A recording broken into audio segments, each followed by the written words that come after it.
ناظرین، آج ہم اسلامی تاریخ کے سنہری ادوار پر گفتگو کریں گے جس میں عباسی، اموی اور عثمانی خلافتوں کے ادوار شامل ہیں۔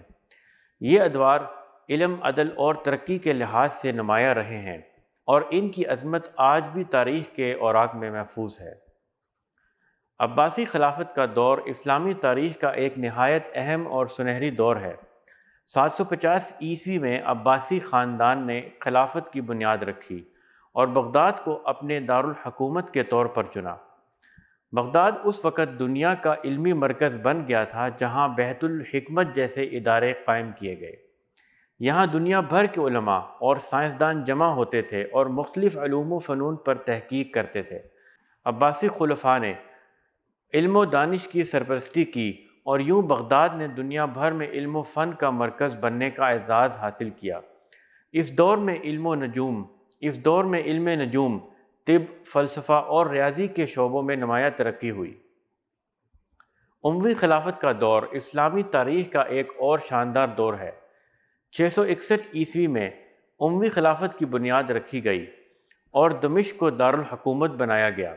اس دور میں اسلامی سلطنت کی سرحدیں بہت وسیع ہوئیں اور اسپین سے لے کر وسطی ایشیا تک پھیل گئیں۔ اموی خلفاء نے نہ صرف سلطنت کی وسعت کو برقرار رکھا بلکہ فن تعمیر میں بھی نئی جدتیں متعارف کروائیں۔ قرطبہ کی عظیم مسجد اور دمشق کی جامع مسجد اموی دور کی شان و شوکت کی مثالیں ہیں۔ اس کے علاوہ اموی دور میں عدلیہ کے نظام کو مضبوط بنایا گیا اور عوام کے حقوق کا تحفظ یقینی بنایا گیا۔ عثمانی خلافت کا دور اسلامی تاریخ کا آخری و عظیم دور سمجھا جاتا ہے جو 1299 میں شروع ہوا اور 1923 تک جاری رہا۔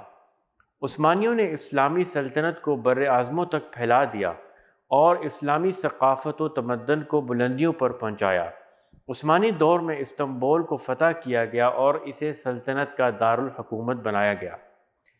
یہاں عظیم مساجد، قلعے اور تعلیمی ادارے تعمیر کیے گئے جو آج بھی عثمانی دور کی عظمت کی گواہی دیتے ہیں۔